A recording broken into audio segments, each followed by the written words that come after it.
السلام علیکم ورحمۃ اللہ وعلیکم السلام۔ وبرکاتہ۔ خواب میں ہم لوگ کوئی دیکھتے ہیں ذکر اللہ کا، جیسے ایک دفعہ میں نے دیکھا سورہ رحمان لکھا ہوا ہے میڈیکل پرسکرپشن پہ، یا جیسے اگر ہم کہ کچھ لوگ سورہ یاسین پڑھ رہے ہیں تو اس کو کس حد تک عمل میں لانا چاہیے۔ لیکن ایک یہ بھی کچھ علماء کا آتا ہے کہ جیسے یہ ایک سورٹ آف الہام کہا جا سکتا ہے انڈیویجول لیول پہ، ایک اللہ کی طرف سے انڈیکیشن، کیونکہ شیطان تو نہیں کوئی ذکر کی بات بتا سکتا۔ اللہ سبحانہ تعالیٰ نے جو دین ہمیں دیا ہے محمد رسول اللہ صلی اللہ علیہ وسلم کے واسطے سے، یہ بڑی کھلی شارع ہے، موٹر وے ہے، یعنی یہ کوئی پگڈنڈیاں نہیں ہے اور اچانک کوئی انٹرچینج یا اچانک کسی بند گلی کی طرف نہیں مڑ جاتا۔ نبی صلی اللہ علیہ وسلم نے فرمایا کہ میں تم میں 2 چیزیں چھوڑے جا رہا ہوں، اگر ان کو مضبوطی سے تھامو گے کبھی گمراہ نہیں ہوگے،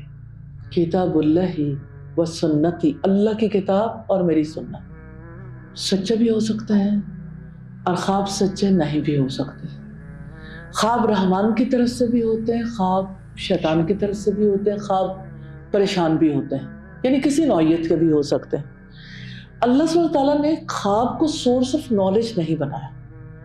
شریعت میں یا ہماری لائف میں خوابوں کا کیا مقام ہے، ہم خوابوں کے مطابق زندگی بسر کرنے کے باؤنڈ نہیں ہیں۔ انڈیکیشن ہوتی ہے سم ٹائمز۔ اب آپ دیکھیں کہ آپ نے کہا کہ ذکر تو شیطان نہیں بتا سکتا، بتاتا ہے۔ میں اس کی یعنی لاجک دوں گی۔ نبی صلی اللہ علیہ وسلم نے اپنے ایک صحابی کو بیت المال پہ یعنی کچھ چیزوں کی حفاظت پہ مامور کیا، غلہ تھا، باقی چیزیں تھیں، تو وہ اتنے زیادہ پریشان ہوئے کہ ہر رات میں کوئی چور آتا ہے اور میرا غلہ چرا کے لے جاتا۔ رسول اللہ کے پاس پہنچتے ایک دن ایسا ہوا کہ انہوں نے یعنی تاک لگائی ہوئی تھی کہ جو بھی آئے گا تو میں اسے پکڑ لوں گا۔ تو جب انہوں نے پکڑا تو ایک کتے جیسا ہاتھ تھا جو ان کے ہاتھ میں آ گیا۔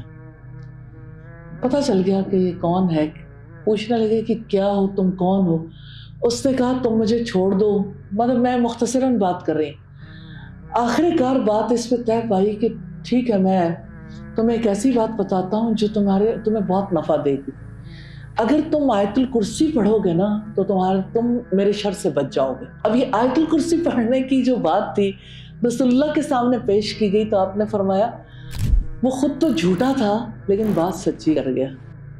تو سم ٹائمز ایسا ہوتا ہے کہ شیاطین کی طرف سے ایسی چیزوں کی گائیڈ لائن دی جاتی، اسی وجہ سے اللہ سبحانہ تعالیٰ نے ہمیں خوابوں تک نہیں رکھا کہ خواب میں ایک چیز آئی ہے، ہم باؤنڈ ہی نہیں ہے اس کو کرنے کے لیے۔ ہمیں تو اللہ تعالیٰ نے بتا دیا کس موقع پہ کیا کرنا ہے، کیا پڑھنا ہے، کیا نہیں پڑھنا، قرآن اور سنت۔ اس کے بعد خواب میں اگر آپ کو کوئی چیز آتی ہے تو ہو سکتا ہے ٹھیک ہو سکتا ہے نہ ٹھیک ہو، لیکن آپ نے وہ طریقہ کار جاری رکھنا جو رسول اللہ کیا، سننا، لفظ سننا اینڈ پریکٹس کرنا، انشاءاللہ اللہ تعالیٰ فائدہ دے گا۔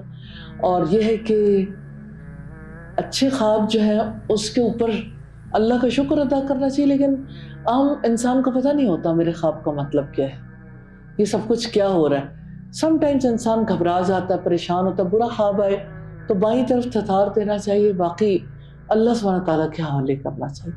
تو اپنی لائف کو واضح اصولوں کے مطابق گزارنا چاہیے جو اللہ تعالیٰ نے قرآن میں دیے، جو رسول اللہ کی سنت ہے، اس کے مطابق چلائیں گے، کبھی گمراہ نہیں، ڈی ٹریک نہیں ہوں گے، ڈسٹریکشن سے بچ جائیں۔